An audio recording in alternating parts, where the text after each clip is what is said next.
और सुनो, कल कौन सा कलर पहनोगी? आप भी ना जाइए, आपकी पत्नी वेट कर रही होगी। निशा और विक्रम एक ही ऑफिस में काम किया करते थे। विक्रम को निशा से बात करना इतना पसंद था कि वो रात रात में छत पर चढ़ जाया करता था। अरे आपको सोना नहीं है क्या? 12 बज गए हैं। आ रहा हूँ, क्यों इतना चिल्ला रही हो? चिल्ला नहीं रही हूँ। किससे इतना हंस कर बातें होती है आपकी? क्या कहना चाहती हो तुम? मैं अपने काम के लोगों से बात भी ना करूं? अरे आप गलत मत समझिए। गलत मैं नहीं समझ रहा हूँ, तुम सोचती हो मेरे बारे में गलत। अरे थोड़ा तो भरोसा रखो मुझ पर। अच्छा ठीक है, अब आप नाराज मत होइए। हाँ ठीक है। प्रिया और विक्रम की शादी को 5 साल हो चुके थे और जैसा हर पति पत्नी के बीच होता है, इन दोनों के बीच भी थोड़ी बहुत नोक झोंक होती रहती थी। पता नहीं इनको क्या हो गया है, आजकल सीधे मुंह मुझसे बात ही नहीं करते। क्या बड़बड़ाने लगी हो? सो जाओ ना चुपचाप। हाँ सो रही हूँ। सुबह सुबह विक्रम का फोन बजा, जिससे प्रिया की आंख खुल गई। इतने सुबह सुबह कौन फोन करने लगा इन्हें? प्रिया ने फोन देखा तो नितिन का नाम शो हो रहा था। अभी तो ये सो रहा है, मैं ही बात कर लेती हूँ। प्रिया ने जैसे ही फोन कान पर लगाया, उधर से निशा की आवाज आई। गुड मॉर्निंग जी, बड़ी जल्दी फोन उठा लिया आपने। आज ग्रीन कलर पहन रही हूँ, तैयार होकर फोटो भेजती हूँ। प्रिया ने फोन कट कर दिया और घर के कामों में लग गई। थोड़ी देर बाद विक्रम भी तैयार होकर बाहर आया। मेरा टिफिन रेडी कर दिया? नहीं। क्यों नहीं किया? मैंने कहा था ना तुमसे। मुझे याद नहीं रहा। हाँ, तुम्हें मुझ पर शक करने से फुर्सत ही नहीं है। मेरा टिफिन कहाँ से याद होगा? ये नितिन कौन है? कौन नितिन? आपके ऑफिस का नितिन, और कौन?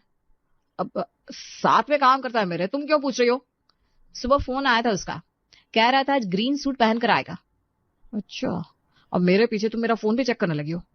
अभी फोन चेक किया नहीं है, जिस दिन कर लिया ना उस दिन पता नहीं क्या होगा। अरे क्या हुआ बहू, सुबह सुबह इतनी लड़ाई किस बात की? मम्मी जी, ये ऑफिस की लड़कियों से बात करते हैं।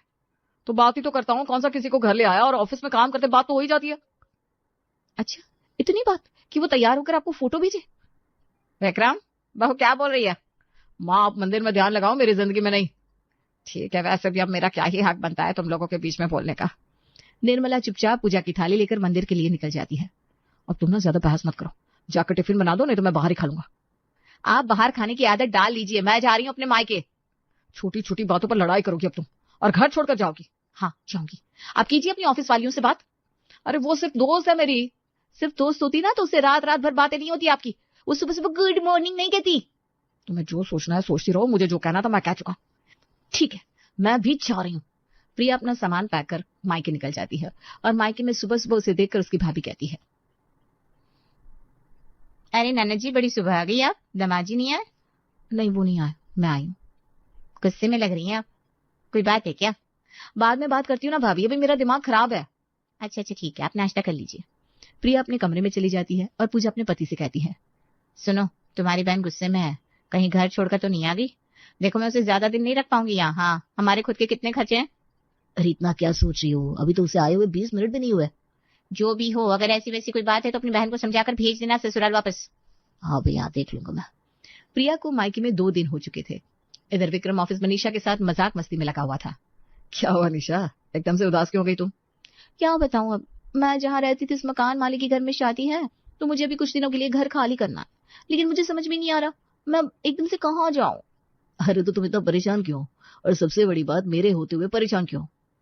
तो फिर क्या करूं बताओ ना, आपकी नजर में कोई अच्छा घर है? बिल्कुल है, पर मुझे लगता नहीं कि तुम मानोगी। अरे बाबा, मुझे बहुत अर्जेंट में चाहिए, मैं मान जाऊंगी, बताओ ना। यहाँ से ज्यादा दूर तो नहीं है ना? नहीं नहीं, एक काम करते हैं, शाम को मेरे साथ चलो, मैं तुम्हें घर दिखा दूंगा, पसंद आए तो सुबह शिफ्ट हो जाना। ठीक है। शाम के वक्त विक्रम निशा को अपने ही घर ले आता है। यह कौन है बेटा? माँ, ये मेरी दोस्त है, हमारे घर में वैसे भी कमरा खाली है तो मैं इसे दिखाने ले आया। तो ये घर आपका है? हाँ जी, मेरा ही है। और अगर आपकी मर्जी हो और अगर आपको ठीक लगे तो आप यहाँ रह सकती हो। अच्छा, और आपकी पत्नी? देखो निशा, उसके साथ ना मेरी इतनी बनती नहीं है। उसे कभी मुझे उतना समझा ही नहीं जितना तुम समझती हो। आप परेशान हो? हाँ निशा, एक्चुअली सुकून तो मुझे तुम्हारे पास ही मिलता है, घर में तो बस कलेश होता है। आप परेशान मत होइए, मैं हूं ना। वैसे भी कम से कम 1 महीने तक तो मैं कहीं और नहीं जा पाऊंगी, मैं यहीं रुक जाती हूँ। ठीक है, तो कल तुम अपना सामान ले आना। अरे बहू का क्या? वो मुझसे छोटी छोटी बात पर लड़ाई करती है और छोटी सी बात पर नाराज होकर चली गई है घर से। अरे विक्रम जी, आप टेंशन मत लीजिए, मैं हूं ना। पता नहीं निशा, अगर तुम मेरी दोस्त ना होती तो मेरा क्या होता। हाँ जरा सोचिए मत, मैं कल अपना सामान ले आऊंगी। चलो मैं तुम्हें घर तक छोड़ देता हूँ। विक्रम निशा को घर छोड़ने चला जाता है। इधर प्रिया की भाभी पूजा ने घर में हल्ला मचा कर रख दिया था। नाना जी, और कितने दिन आपको यहाँ रुकना है? क्यों, क्या हुआ भाभी? अरे क्या ही होगा, आप इतने दिन से अपना ससुराल छोड़कर यहाँ हैं, विक्रम जी भी आपको लेने नहीं आए, ना फोन आता है। आप दोनों के बीच में कोई गड़बड़ है क्या? नहीं, कोई गड़बड़ नहीं है, वो बस मैं ऐसे ही रहने आ गई थी। ननद जी अपने घर पर ध्यान दो, आजकल का जमाना ठीक नहीं है, खुला घर देखकर चोर घुस जाते हैं। मतलब ये कि आपको अपने घर जाना चाहिए। आपको पता ही है कि आपके भैया कितना ही कमाते हैं, आपको थोड़े खर्चे भी तो देखने चाहिए ना। समझ गई भाभी, 2 दिन बाद मैं अपने घर लौट जाऊंगी। सही डिसीजन